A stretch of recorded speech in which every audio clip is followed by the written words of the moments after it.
Welcome to Vibe and Shine, the podcast where prosperity meets personal growth. I am Krista Hudson. I support moms who are the taxi service for their kids, looking to connect with their partner as well as themselves.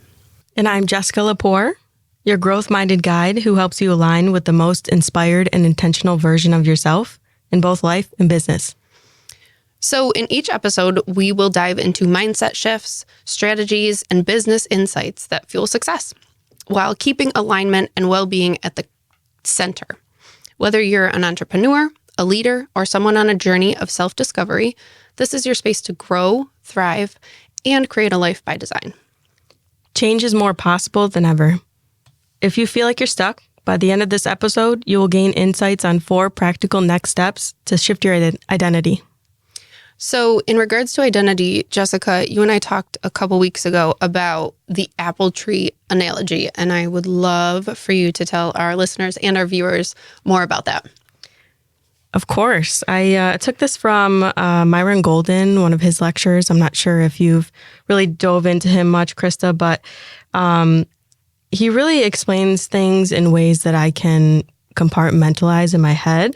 So if you haven't checked him out, our viewers, listeners, please check him out. He actually takes some biblical studies and really translates them into business language. And one of the analogies that he recently exposed on his channel was the apple tree analogy. And by this, it really starts with the roots and how those are really, the potential to blossom into something else. The identity of those roots is driven from the seed itself. And with the apple tree being an apple tree, the seed has to know that it's an apple tree in order to grow into an apple tree. Without this inherent knowledge and drive to produce apples, the roots wouldn't be able to blossom into something else.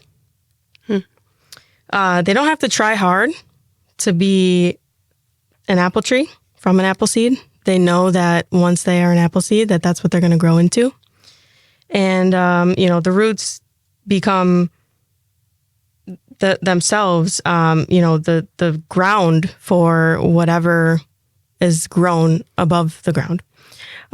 So the tree itself and the bark and the branches and all that are really the daily decisions that you would make in regards to how big and how tall that apple tree could grow. And of course, the apples themselves are the fruits, and the fruits of the labors, but also the fruits of your mind and your thoughts. And beyond that, the belief systems that you have, being a fruit and knowing inherently that it is an apple, blossoms into that apple that you see, that you get to eat. And, with the analogy, these things can kind of translate into your income, your relationships, your health, your business success, and even your lifestyle. So people often focus on trying to change the fruit itself, but, that could mean hustling harder, chasing money, going after status, changing jobs. But they ignore the fact that the source of the fruit is actually the seed. And so from that seed and the roots, they're not visible to the public eye. But once you understand that the seed is where it all starts, whether it's mindset, beliefs, faith, then you can change, the outcome of the fruits of the labor. I absolutely love that analogy and how you explained it to us, because it helped me better understand and visualize this idea of identity. So let's give the dictionary's definition of identity. It is the set of qualities, beliefs, personality traits, appearance, and or expressions that characterize a person or a group. Identity emerges during childhood as children start to comprehend their self-concept, and it remains a consistent aspect throughout different stages of life. So most people think about identity shifting, and they also throw masking into that category. And I think it's really important to set aside the difference between the two because they often get kind of misconstrued. So, in my opinion, in my studies, the reason that these two are different is from the intention. So if you could maybe give an example about how you used to mask in your life, Krista, we can kind of set apart the differences from there. Sure. One way I used to mask was I have recently been diagnosed with ADHD. And as a kid, I didn't understand that or recognize that. And so a way that I used to mask was not showing those qualities of ADHD, trying to hide them. For example, I would forget a lot of things. And so I was embarrassed by that aspect. And I don't know, this isn't a great example. I think it's a great example. Well, maybe another way that I used to mask was around different people. I noticed that I would shift who I was as a person to kind of fit who they were. So is that more masking or is that more identity shifting? I think that it goes with the intention of who you want to be. From my experience, you probably didn't want to be the person that was masking in front of those people, to people please, in a sense. You wanted to be who you wanted to be, and it wasn't that. Therefore, you felt like you couldn't have maybe shown your authentic self at the time. Very much so. And actually, when we started talking about identity shifting and masking, I thought of it as internally. I knew kind of what I was doing. I wasn't understanding why it was coming out in that way, but I knew internally that's not who I wanted to be. That's not how I wanted to show up. But because of how I grew up, I believed that I had to mask and I had to kind of shift my identity for other people. So, Jessica, what have been the most influential ideas you've learned surrounding the topic? Yeah, really two people I want to talk about today. And the first is going to be Neville Goddard. He's a spiritual leader, and he actually only recently passed away in 1972. So his works are very relevant in today's world still. And his main ideas were of self-concept, which we mentioned in the dictionary's definition of identity, the I am, and the law of assumption, which is not really known that much. We tend to focus on the law of attraction. That's what everybody hears. They've heard about The Secret. They've heard about manifesting and all this stuff, and they think of law of attraction. Well, Neville Goddard actually talked about the law of assumption, and it kind of goes hand in hand with identity shifting. You become what you believe that you are. So it's really rooted in your beliefs and your assumptions of who you are. Your self-concept is actually your inner assumption of who you are. So whether you believe that's, worthy, loved, poor, unlucky, powerful, whatever you think you are is really what comes to be about in the 3D reality. Mm-hmm. That hits home because growing up as a female, I didn't feel worthy a lot of the time. So that really, that brings up some emotions. Yeah, it definitely does. I mean, it's definitely an emotional thing. And he also talks about, feeling is a secret. And because of that, what you imagine and therefore feel to be the reality, comes to be in the physical world. And a good quote by him is change your conception of yourself and you will automatically change the world in which you live. So with his guidance and learning about all of his teachings, I was really able to take myself from, somebody who was living in a victim mentality to somebody who is powerful and inspiration to others today. Absolutely. That's why we're friends. The circumstances of your life aren't fixed and they actually mirror your internal assumptions, not external facts, which is really one of the biggest takeaways, from me in his studies was that, everything we see here today, whether it's the chair that I'm sitting in, this microphone in front of me, your glasses, they all came from somebody's idea, and that idea didn't happen without somebody's imagination. And so for that to happen, in that person's life where they thought of or imagined this physical manifestation of their idea, it wasn't here first. It came as a lagging effect. So if that's not a good enough example of in the 3D world of how things can work, it's exactly the same in your head, in your mind. So that's how things really do come to be of life. And if you want to change your life, you have to assume the identity of the person you desire before there is any evidence of it. And that's the most crucial takeaway. I was listening to Atomic Habits the other day, and that idea came up. So around COVID time, I was overweight, out of shape. I just had a 6-month-old baby. And I wanted to get healthier. I was drinking. I was masking my emotions with alcohol and food. And I wanted to get in shape. And so I had to make that decision, right? That I wanted to be healthy and I wanted to be in shape. And then I had to believe that I could do that. And I accomplished that. And it's not to say that it was easy, right? But I envisioned it and I made it happen. So that's my experience with it. That's awesome. Yeah. And you said you made a choice, you decided, and decided the word actually means to cut off. So you chose something by cutting off the other options. And so that's like a huge thing that also plays into my mind. You do have a choice, and, we'll talk a little bit about the things that you can do, and the scale coming up in a minute. But I just wanted to give an example of, for somebody who might be trying to manifest more wealth in their life.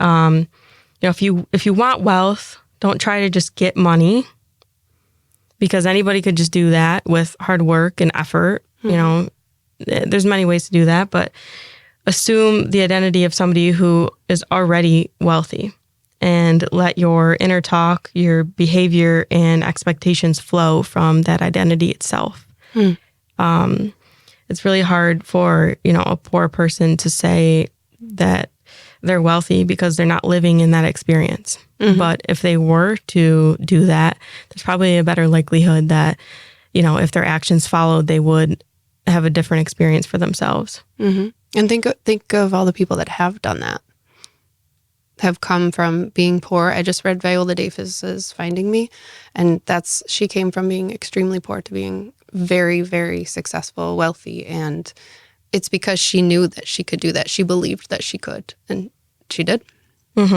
Yeah, for sure. You've heard about, the celebrities who came from a poorer background, and, they wrote themselves checks that were empty for, $7 million or whatever it was. And that's how they envisioned themselves actually receiving that check one day. But they put it out there first. Yeah. Which leads us into the next topic of Neville Goddard's, which is the I am. And we'll see in the chart in a bit, but the I am is very high up on that scale, and it's more so the presence rather than anything. And being in an I am state is in the present. It's not I was, it's not I am going to be, it's I am, which means that you are that trait right now, which is super important. Super powerful too. And whatever follows the I am becomes your reality. So if you say, I am sick, I am poor, I am unworthy, that's a declaration that manifests in its true form. But on the contrary, if you say, I'm healthy, I'm wealthy, then that's what can come about. And so you give yourself a better chance if you just utilize the right tools. I know with NLP, that's a huge topic right now. The programming that you basically tell yourself through words and language is, critical and, from a child, but also into adulthood. It can be changed. So it's just very important to choose your words wisely. Not only like to others, but to yourself. Absolutely. Mm-hmm. Yeah. To yourself. I mean, more importantly, I think we talked about this the other day, but the mirror example is, if you don't smile at the mirror first, it can't smile back at you. So, I mean, I think that's a huge explanation as towards like, you are the cause and you're also the effect. Mm-hmm. So. Love that. Yeah. Yeah. I love that saying. So the next part is really the law of assumption that ties into the law of attraction, but it goes to a deeper level. It's really what separated, the wishing and the wanting for me to the actual coming about of the physical manifestation of the things that I desired. It's a core principle of Neville's philosophy, and it's more powerful and direct than the law of attraction. It doesn't focus on desire or vibration, but on identity. And so whatever you assume to be true about yourself, your world, and your life will harden into fact. And that says, very directly, will harden into fact. It's not, it might, it will. Mm-hmm. So I'm sure you can think of examples in your life where, you just named where, you wanted to go through the whole change physically after COVID. And you did make that decision and you assumed that you were a healthy person. Mm-hmm. And that's how the change came about. Mm-hmm. So really how it works is you making the assumption, and there's a deep inner belief with that, and shifting your identity to accepting without question, without a doubt, that is what your reality is going to be. And then feeling your way into it. So you have to feel the reality of the assumption in your imagination. This is huge. There's ways that you can get into that feeling, but some people might say, well, Jess, I've never experienced being wealthy before. How am I going to get wealthy? Or I've never experienced being a thin person before. How am I going to get thin? Well, we'll talk about some practical ways to do that, but the biggest thing really is, changing your environment and changing your input. So whatever you're taking in is a huge factor of what you're putting out, whether that's, books that you're reading or lack of reading, programming from music, from TV, from external sources, drama, gossip, all that stuff.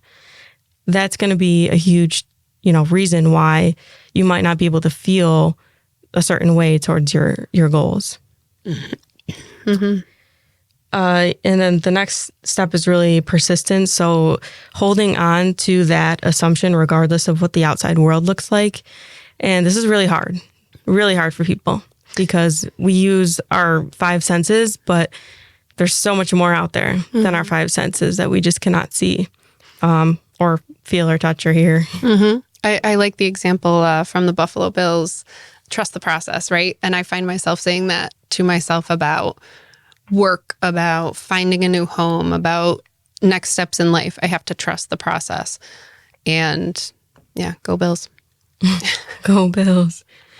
Yeah, for sure. And then, with the actual manifestation happening in your 3D world, I think there's also a little bit of hesitation that doesn't get talked about there often, because now let's say you've manifested what you wanted and you just might have like a fear of it going away or not being able to maintain it. But as long as you're able to imagine well enough into the future and keep a hold of that manifestation, it's not going to go away. And if it temporarily does, just know that your belief in yourself and your identity is going to keep you on that right track. Mm-hmm.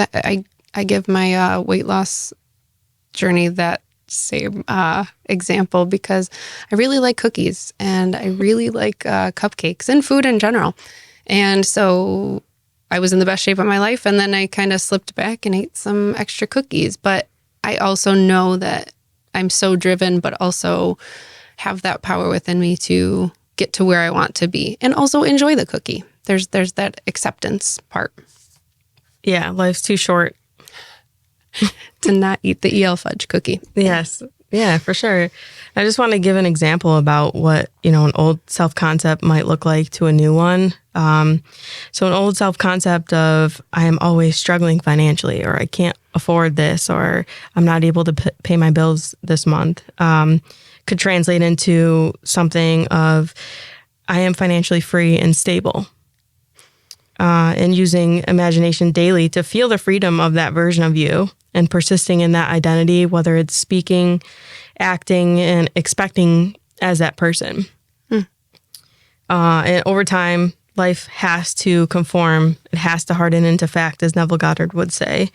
The outer world is really a reflection of the inner state. And if you can just take that piece of information and internalize it, you will no longer care what people have to say. You'll know that that's a reflection of your internal state.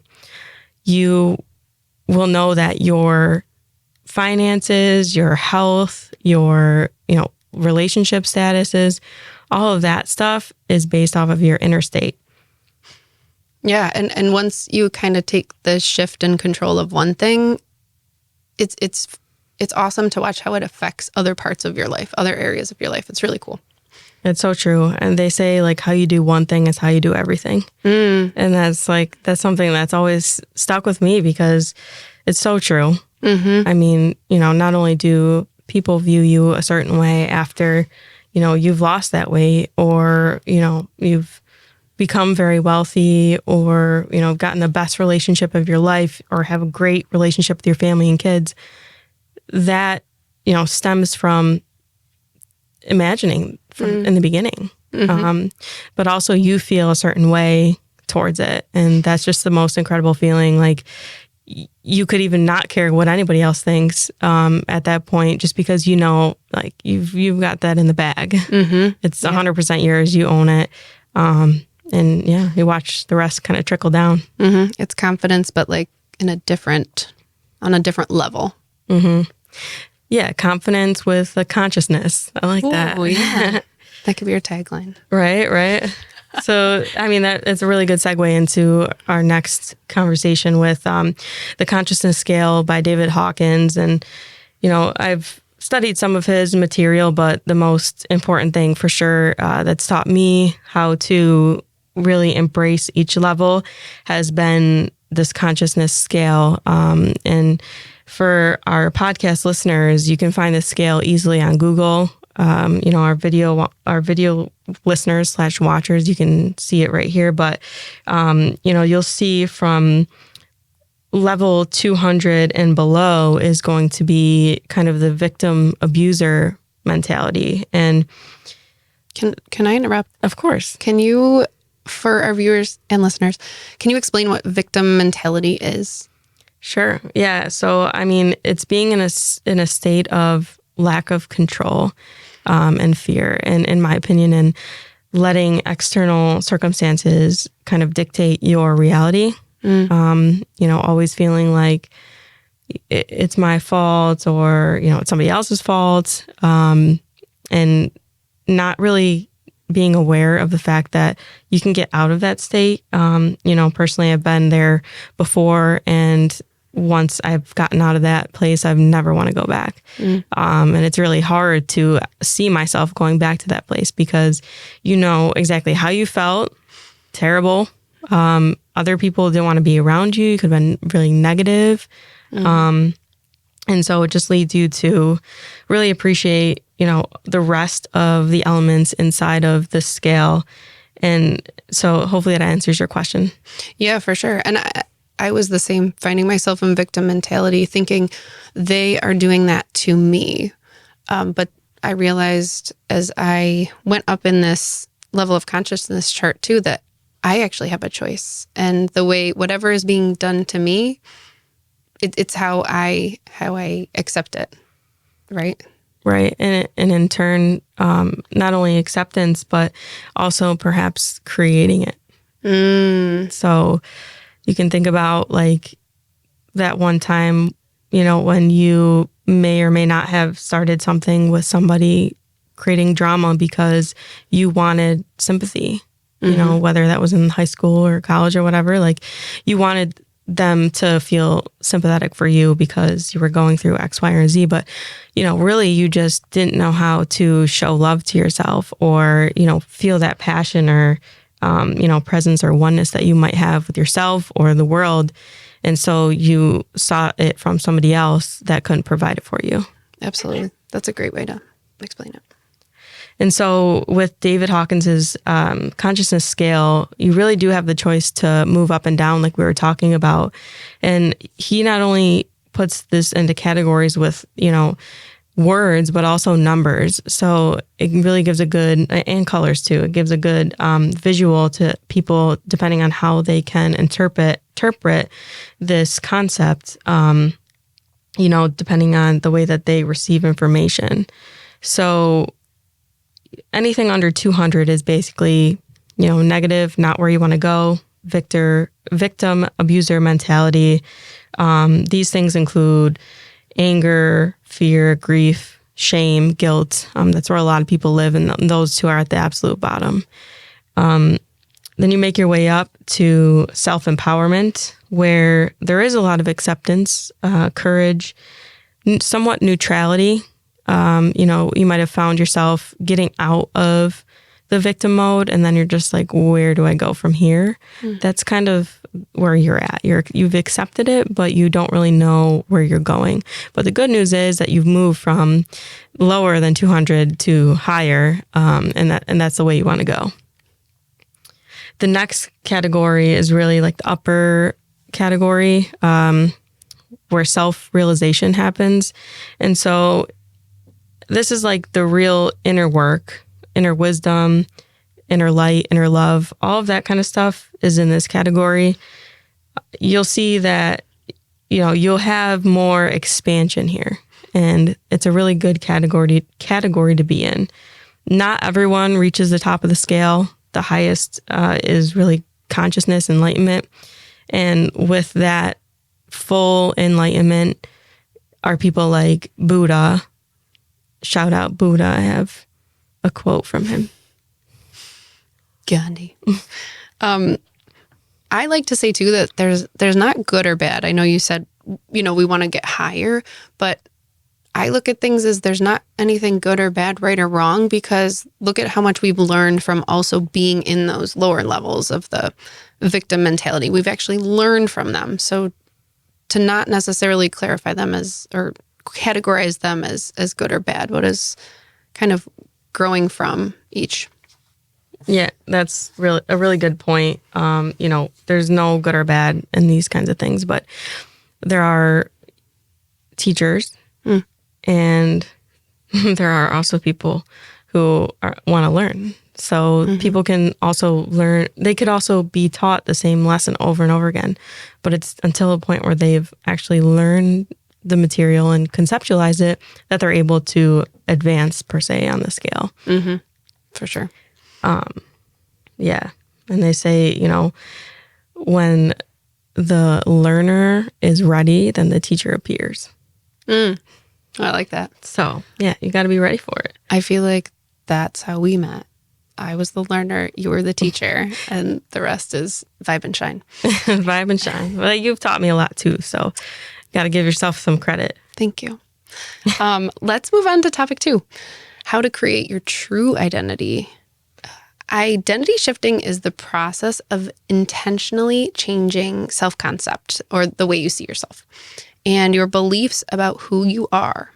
It involves changing your model of reality, how you see the world, your attitude, and your habits and behaviors, so it aligns with the identity of the person you want to become. Those of us who know that change is possible often ask how. The key is shifting your identity. So it's about becoming the person who would experience that changed state and being in that state long enough to make it a reality. It's not about force or might or doing. It's about simply being and becoming in alignment with the energy and frequency of that changed state. So that was a lot. Do you want to help me simplify that? Yeah, I think that, there is an element in there of kind of what the law of attraction talks about, some frequency, some energy. Really, everything is energy. And that's also another key point from lessons I've learned. There's a lot that we just cannot see, whether that is energetic frequencies, sound waves, all these things we can't see that play such a big role. Going back to the consciousness scale by David Hawkins, he believed that everything came at a certain frequency. So all of those emotions that you see on the chart, they have their own frequency. And so those numbers on the chart actually indicate what the frequency is. And so if you're vibing at a 200, that's not super high. You want to be vibing way higher than that, maybe like 700 or so. What's a good example for you, Krista? Like, where do you see yourself on a more so daily basis? Like, what number? That's a good question. Maybe around 400 inner light, 350 acceptance. I think we also fluctuate through these sometimes too. We're not stuck is not the word I want to use, but we're not just simply at one point. It flows. Right. We're human, so we have to go back and forth. But it's, a matter of how long do we stay there type of thing. So if, obviously if somebody passes away in your family, you're going to be in the state of grief. But how long do you stay there emotionally? Do you let that impact the rest of your life? Or is that just getting to a point where, it's been 10 years now and that person that you loved has been gone, you've accepted it, and now you're higher up with that particular, situation. But the rest of your life you could be thriving in. Or is it the rest of your life you're just completely, have guilt or shame and fear because of that situation and you live there? So, for me, same thing. I kind of waver all over the place, but I think we talked about it the other day. Oh, I think a lot of it is just that recognition and self-awareness and consciousness of it. It's so powerful because then you, again, we've said this a couple times, you have that choice. You get to decide where you want to be on the scale. And that has been huge for me. I've actually been, at like a lower level, and I said, how can I level up for lack of a better term? How can I get higher? Yeah.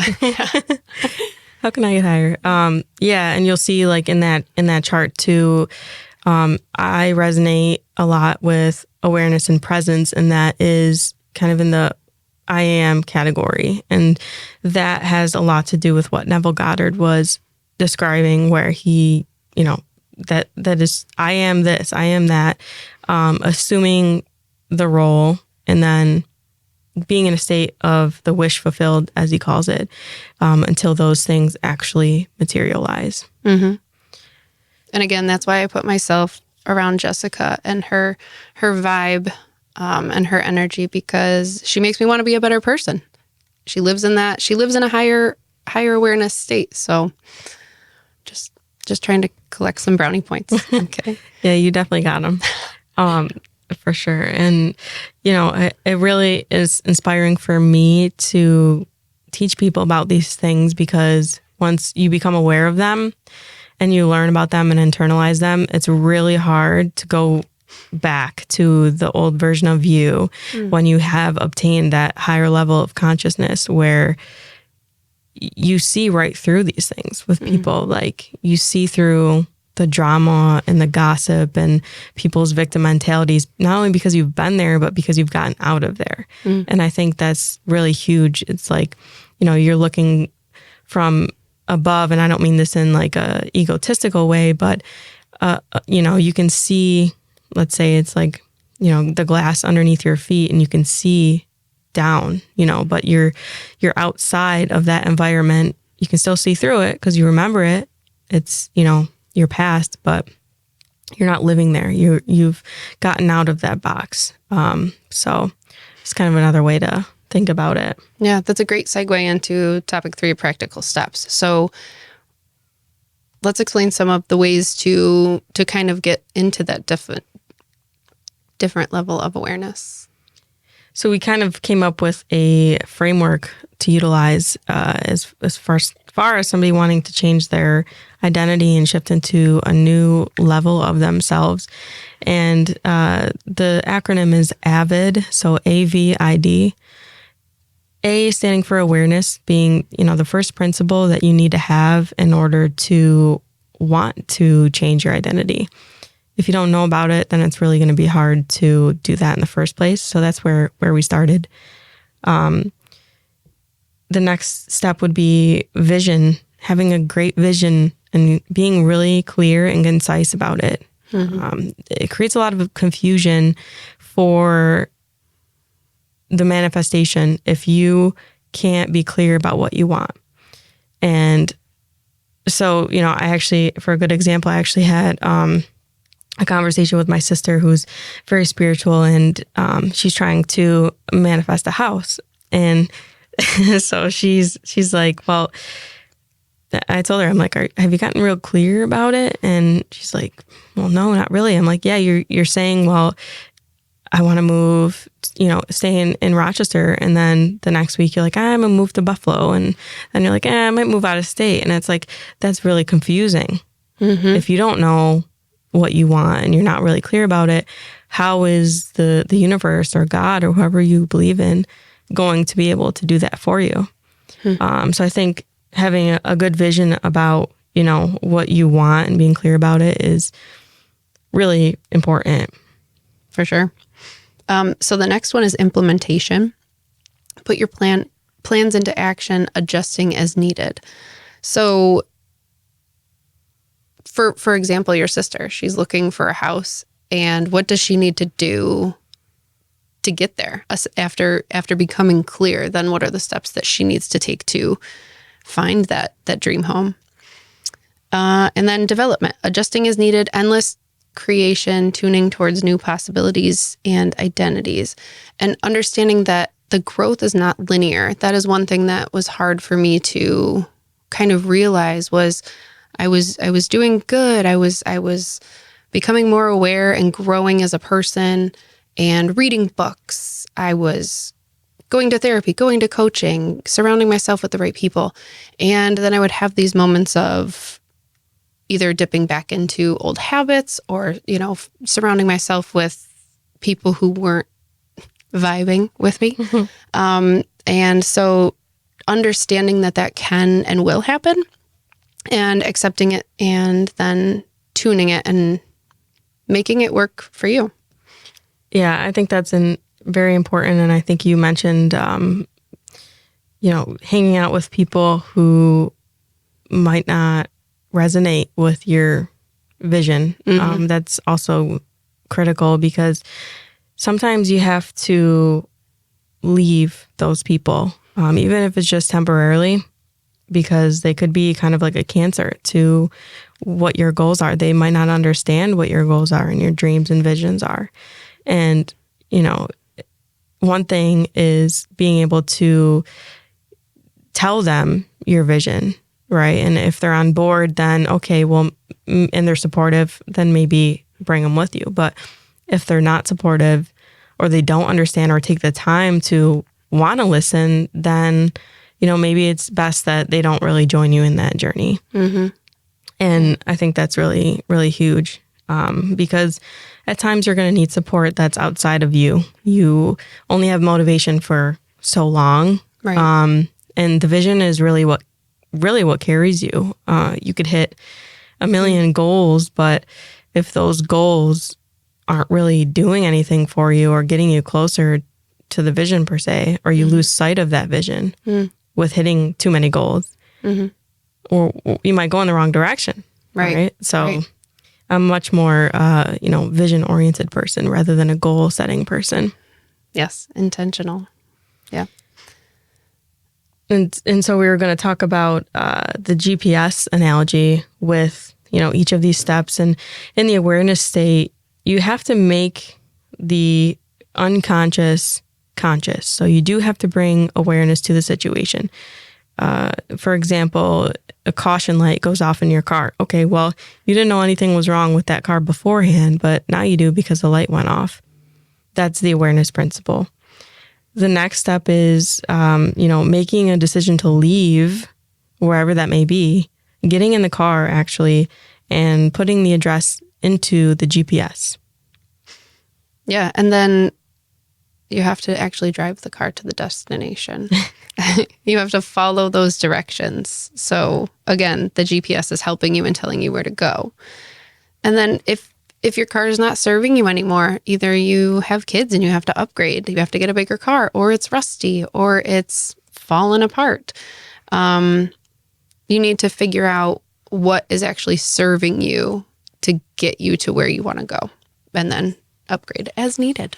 Yeah, I love that. The upgrading your car to like fit more kids in it, or let's say, you're retiring and now you're like, oh, I want to get a race car or whatever they call them, sports cars, and like drive around with my top down and, speed and hopefully don't get a ticket, but like, just having more fun with things, but having elements of what's serving you and best in the picture. Like that retired person I was just giving an example of probably doesn't need a minivan unless they're like hauling, plants for their garden or something. True. So you have to find what fits well for you at that time.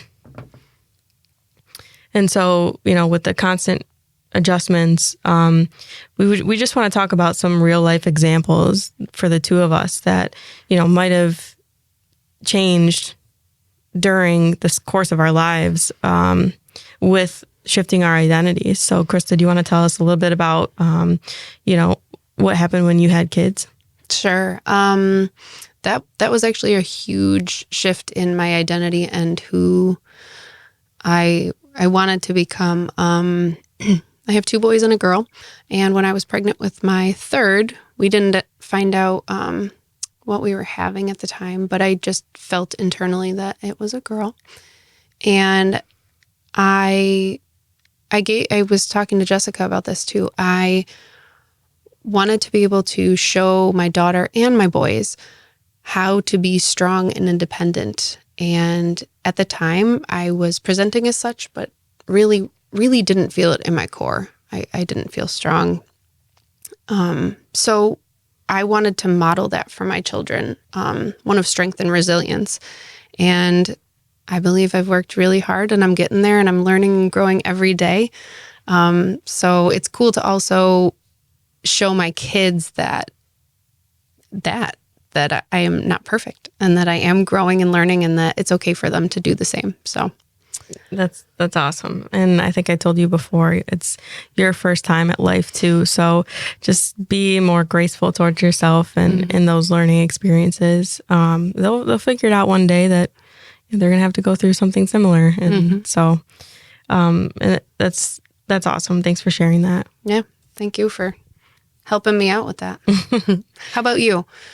So I've actually adapted my identity quite a few times in my life, coming from somebody who always excelled in school and sports, wanting to really take on a lead position, as a sports coach. And I really embraced that. Everything I've done in my life, it's been 100% just assuming the role. And when I tell you, people see me as that person, even to this day, there's a lagging effect. Hey, Coach Lepore, Coach Jess. Like people still call me by that because that's what I was to them at that time, and that's what I was for me at that time. So it definitely, it was a starting point for me, and then I shifted into, singing full time, and really embracing that identity. And I was at the point where I was creating a lot of singles and albums and stuff like that, and everybody really enjoyed it. And to this day, ever since I've kind of transitioned out of that, from that capacity, people still ask me, when my next single is coming out and all this kind of stuff. So I feel like I've done the identity thing pretty well throughout my life. And these days I'm a financial educator and I really help people with their finances, but, I do embrace that role pretty well, and having that brand identity for myself has really enhanced my career, because every day I live it. I mean, it's what I do every single day, and constantly I'm learning and getting better and also helping people, with some of the most important aspects of their lives. So, if I didn't have that identity, then people wouldn't know that they could trust me with that. And that's super important for me. So, but yeah, 100% embracing those roles whenever I'm in them. That's a huge key to identity shifting. I think it's pretty cool. We just learned more about you real quick. So for people who are listening or watching who believe that changing their current reality is too far-fetched at the moment, what advice or techniques would you give them that has been possible for you? 2 or 3 of the bigger things that I've really used. There's always going to be coaching, meditation, breath work, talk therapy, even physical modalities like acupuncture, massage, stuff like that. But a couple of the things that really helped me were changing my environment. Once I got out of where I was able to see the bigger picture, and it allowed me to become the version of me that gave myself the not only credibility, but also the chance to expand into what I wanted to be, versus feeling like I was kind of trapped in. And so your environment really plays a huge role, whether that's changing jobs, getting out of a bad relationship, moving out of state. There's a lot of different options, but that's kind of some of them, that are common in today's world. The next thing that really helped me was affirmations. So we've heard the I am statements, and now we can see why they're so important. But even if it's through audio, through cards, I have my own affirmation deck that I've created based off of money principles. And so, I can use those, and it feels good because I've created it. So anywhere you can use your creativity, and also, making these affirmations for yourself is super powerful. Because you have a say. They're not just coming from a random, generator online or like some guru that's telling you need to say, I am wealthy or I am healthy in the mirror 20 times in the morning. It's coming from yourself. So that's my recommendations with that. And the last and probably most influential in my life was hypnosis and sleep hypnosis specifically. Neville Goddard talks about SATs, which is the state akin to sleep. And so basically with that, you want to visualize your desired state in the moments before you're going to bed, because that is when your subconscious is the most open to receiving information. Also, when you wake up in the morning, the first few minutes, and, it carries on into sleep too. But what I would do, and still do to this day, is put on a YouTube video. There's a few great resources out there. Brian Tracy is one of them. There's hypnotic labs, all this kind of stuff.